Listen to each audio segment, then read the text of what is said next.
New Dokkan, new Dokkan, new Dokkan, new Dokkan. Here we are in the beautiful world of Dragon Ball Z Dokkan Battle 2. It's a sequel to a very well-loved first game. It ran for 10 years.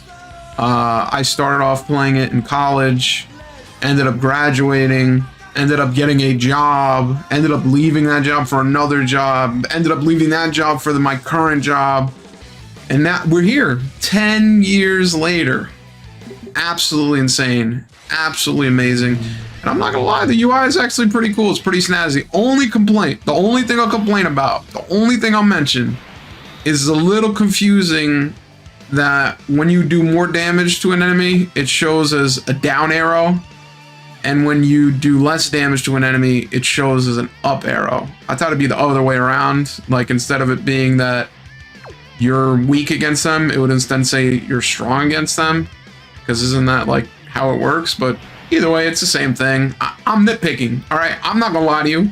I am nitpicking, but the update looks pretty cool. It actually is a pretty nice UI update. They added things that people have been waiting for, and some things that people haven't talked about, but they did a really good job on, was the passive reconstructure, where they actually have, you know, key-related information, attack-related information, and it's a lot easier to read because, damn, it was getting really, really difficult to understand what was going on in the game because passives were literally 3 or 4 paragraphs. Like, I'm reading a whole MLA-formatted essay on, like, what this character can do, which is insane. That's actually nutso. But I'm happy. I'm actually kind of in the nostalgic phase because I realize it's like 4 or 5 days from anniversary, which is pretty hype because it's the first like global synced anniversary. Usually global gets its anniversary in June or July. So technically, you know, this is like daylight savings time for global players where you're getting anniversary earlier. So it's actually pretty cool, and I'm happy about it. I'm personally in a situation where, you know, I saved the Dragon Stones. You know, I'm not gonna lie, there was a period of time for the past 4 or 5 months where I've either been busy with work, busy with hobbies, or just busy not playing Dokkan that much. But I logged in. Every day I logged in. Like an alcoholic, I made sure to fulfill my addiction. And at the very least, if I didn't take a drink, I at least went to the bar and gave a tip to the bartender to keep the place in business, which is very good. And yes, I'm an avid subscriber of Daily Capsule. Big subscriber, Daily Capsule. But yeah, Dokkan is looking Dokkan-y. I actually do like the update. I think it is pretty cool. Actually pretty insane that Dokkan is one of the best earning games for Bandai Namco. And honestly, I'm gonna sound like a broken record, or maybe someone who's a little bit dummy, but 5 years into the game, I actually looked into trying to invest in Bandai Namco because I was like, dude, I love Dokkan. I'm gonna be, you know, Mr. Tech Investor McGee guy. I'm like, what if I invest in this company? And honestly, now that I looked it up, I just Googled it 5 years ago. I was thinking of buying it. They're only up 16%. That's not that great. $11 per share, Bandai Namco. That's terrible. Now that I think about it, that's terrible. Thank God I didn't buy. Thank God I put my money into the regular banking system, which eventually will make it worthless. Much better decision. But yeah, Dokkan is surprisingly successful. Obviously, I play the game, so I know what it's all about. Gambling. It's basically a gambling addiction for kids. But let's be honest, isn't that the same thing with Pokemon? And at least with Pokemon, you know, you can end up getting your head caved in and basically assaulted at a Costco, but that'll never happen with Dokkan. Dokkan, no one will assault you, no one will attack you. I mean, yeah, maybe a couple times you'll feel like you're attacked, or you feel like you're, you know, the world's ending because Omatsu's giving you some terrible luck, but never in my life have I felt threatened while playing Dokkan. So that's actually, that's a good thing. Next time your parents criticize you, of course your parents, I'm talking as if this is 10 years ago when I'm still in college, and obviously would tell your parents you're making transactions. But if your parents ever tell you, why are you gambling on this Dokkan game? It's like, listen, you got FanDuel, right? You got all these other gambling addictions. Let me play Dokkan, all right? Dokkan is ahead of the curve because they literally honestly have existed for such a long time, and it pretty much is a gotcha game. Because for the first time ever, I went to a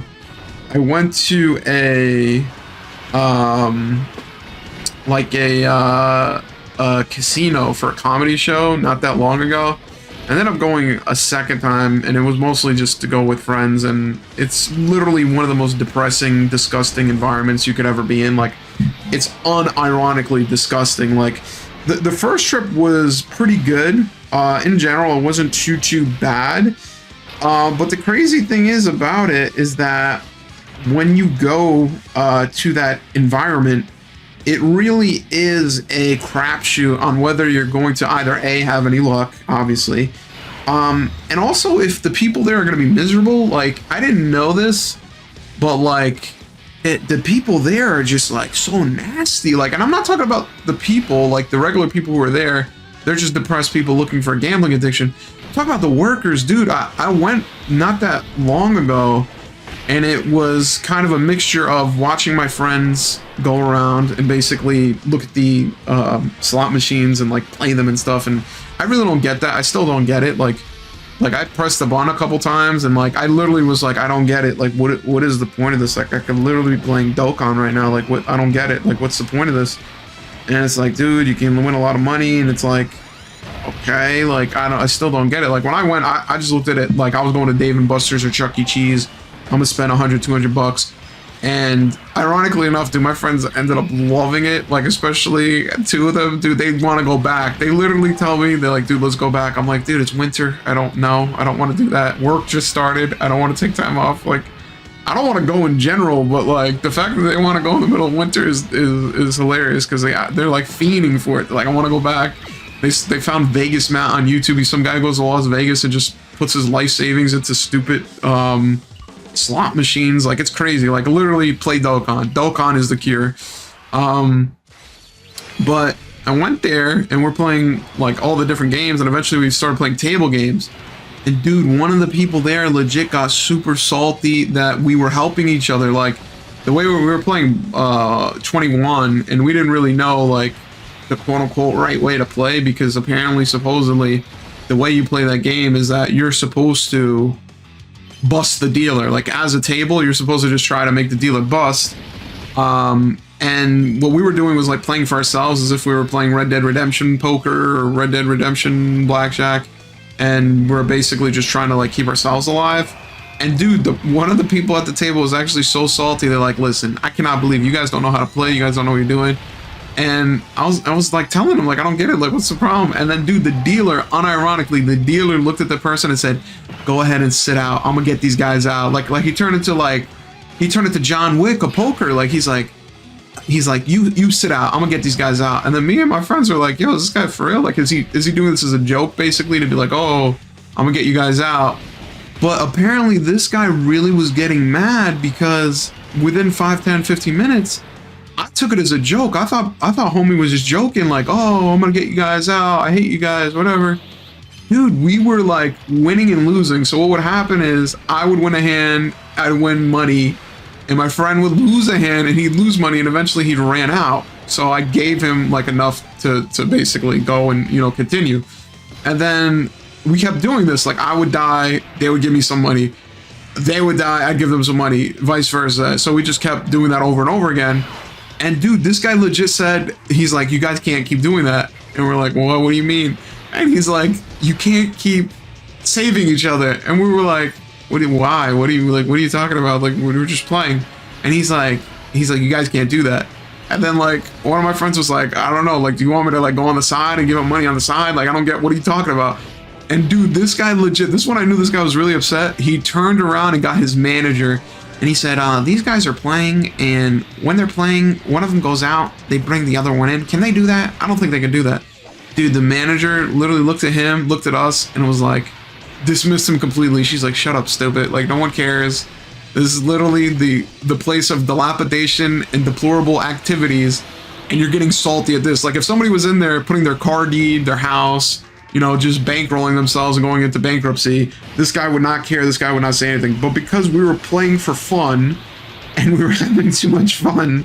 This guy started tweaking and getting salty, like that. I was really surprised by that because I'm not used to that. I'm used to these guys like either being soulless or kind of joking around with you and be like, oh, you know, let's come on, bust the dealer out, or I'm gonna bust you out. But like this guy was really upset. So after I saw that, I was like, damn, like these people really like miserable for real. Like, damn, like I understand this job might not be the best, but just because you hate your life doesn't mean you need to hate me. Like, Jesus. But it was fun. I'm really don't want to go back, honestly, because like every time you go, you spend like $500. I'm like, well, here's the thing. You got to pay for a hotel, obviously. You got to pay for food. And the last time we went, it was depressing because we went on a weekday thinking like, oh, it'll be like nobody there. And we were right. Nobody was there. And like, because it was a weekday, they shut down the buffet. They shut down like the restaurants. I'm like, dude, this is loser. Like, this is super loser activities. Like, you can't even go to a buffet. You can't even do anything. Like, all you got is these stupid slot machines and these games. And, like, it's just not, like, it's literally not even that fun. Like, if you were to go, no, I'm not even exaggerating. If you were to go to Chuck E. Cheese with your friends, it'd be the same. Like, it'd be the same. Like, it literally would be the same. Because I'm not trying to put a lot of an investment in any type of these things. Like, I'm trying to save my money for Dragonstones. So, like, it ends up being the only thing that's really fun is, like, being there with your friends and just going there. Like, eventually you stay there long enough, it starts to turn into, like, a bad movie where you're basically down on your luck trying to come back up. And it's entertaining to see. Like, there's a guy on YouTube named Vegas Matt. He literally just goes around and takes massive L's, massive, like 40 grand in the hole, like, on a stupid, on a stupid game that literally at most will pay out, like literally I was watching a video yesterday because again, like, it's just one of those things to watch and it's funny to see him take an L. Dude spent 15K chasing some like bonus in a game and the bonus ended up being $45. He traded $15,000 for $45. And it doesn't matter if you're rich, it doesn't matter if you're stupid, it doesn't matter if you're intelligent, it doesn't matter. Taking that type of an L is absolutely positively unheard of. And like, bro looked depressed. Bro looked like he couldn't deal with life. He looked like he was done. And I'd be done too, because that's nasty work, dude. Spending 15K to get back 45 is absolutely insane. But what's hilarious is that he then felt bad about that and started chasing the loss. And he ended up losing, instead of losing that 15, he ended up losing, I think, like another 5. But it was all right because he has a sponsorship deal with FanDuel and the Old Dash and whatever other gambling app. That's what I'm saying, dude. There's a lot of gambling apps now, dude. ESPN has it. Ridiculous sports betting apps. FanDuel app. What's a big one? I ironically invested them early before they IPO'd. What's crazy? I don't remember the real name, but the IPO name they're under was Diamond Eagle Acquisition. If I remember correctly, that would be... Oh man, what was that? Let me actually Google that. Diamond Eagle Acquisition. What? It's such... Dude, it's such a popular, like, it's probably one of the most popular sports betting apps too. Diamond Eagle Acquisition. Dude, come on. DraftKings, there we go. Damn, that was breaking my mind. DraftKings app, like, it's crazy how many apps there are, but that's the thing. Dokkan was here, 10 years strong. It's proven. As you can clearly see, why would you go and try to get an inferior app when you have this? Insane. Absolutely insane. Absolutely moronic. Wow, that was a nice heel right there. Beautiful. But yeah, I've been having fun playing Dokkan. I've been having a good time. I actually, since November, I've been playing Call of Duty as well. The new Zombies is actually fun enough. If you don't want to invest a lot of money and you have a PC, you could get Xbox Games Pass. Not an ad because I work there. It's just, you can pay $12 and play the game. You can at least try it out. And it was actually pretty fun. I actually had to kill my joy for Call of Duty Black Ops 6 Zombies because I was playing it so much over the break that, like, I was like, dude, I was addicted. I was like, oh, I love it. This game's amazing. I got to like 10th Prestige Master, like ridiculous loser level. And then January was coming around the corner after Christmas. And I was like, I gotta get back in gear. I gotta work again. So I ended up going to round 100 just to kill my joy of the game and get an achievement. And then now it's like, I don't play the game that much. Like, I try not to play it. A new map is dropping in like a couple days and that'll probably reignite some interest. But I try not to play video games that much. Like, video games, it's going to sound cringe in a Joe Rogan opinion, but they take up so much time that I try to avoid them. I don't avoid them, obviously, because I play them, but I make an effort to try to avoid them because they take up so much time. Like, video games on average will take up 4 hours. That's why originally I played Dokkan. Like, Dokkan in college was like a lifesaver, because it's like, I'm not going to play Dokkan that long. Very rarely will you play this game more than like an hour or two. And it's a mobile game at the end of the day. Like, you play it outside, you play it while you're doing stuff. And it's one of those games where, like, you don't necessarily need like a ridiculous amount of time in order to play it. So it really is like the perfect game if you're not trying to like OD on a game and try to like overdo it. In general, it is very, you know, kind of like a time sink, because obviously I've played, unironically, probably thousands of hours of Dokkan at this point. I mean, over a 10-year period, if I just paid like 10 hours per month, eventually it would add up. And I've definitely played, like, there's been times where I played Dokkan for 2 hours, a red zone, whatever. Like, it's very rare, but I have played it for that amount of time. But that's one thing that really made me gravitate towards and try to play Dokkan, is because I was like, listen, I don't have a console. At that time, I didn't have a newer console. I basically had an older console, and playing Dokkan just seemed like the right thing to do. And here we are 10 years later. Call of Duty, eventually I'm going to forget it. These other games, eventually I'm going to forget it. But Dokkan, 10 years strong, nothing wrong. Never, ever, ever going to forget about it. Honestly, I'm really happy that Dokkan is still going strong, and it still basically has a lot of support, because obviously they did the redesign because they're making money. They're putting more effort into the global JP sync because they want people to spend more money and be happy. It's looking good, bro. I ain't gonna lie. Like, me deciding to play Dokkan, definitely one of the better artistic endeavors. Very happy. Looking forward to the first year anniversary. Unfortunately, I technically am on call. I say technically because I'm part of the supervisor on-call rotation. Now, you might be wondering, if I'm a supervisor for the on-call rotation, does that mean I'm a supervisor in pay? Absolutely not. I'm currently doing leadership responsibilities without leadership pay, and that's why I'm preparing to do a meta interview, and hopefully I do better than last time. Last time I bombed it completely on the phone interview because I fell asleep too late and just didn't have a good night's sleep.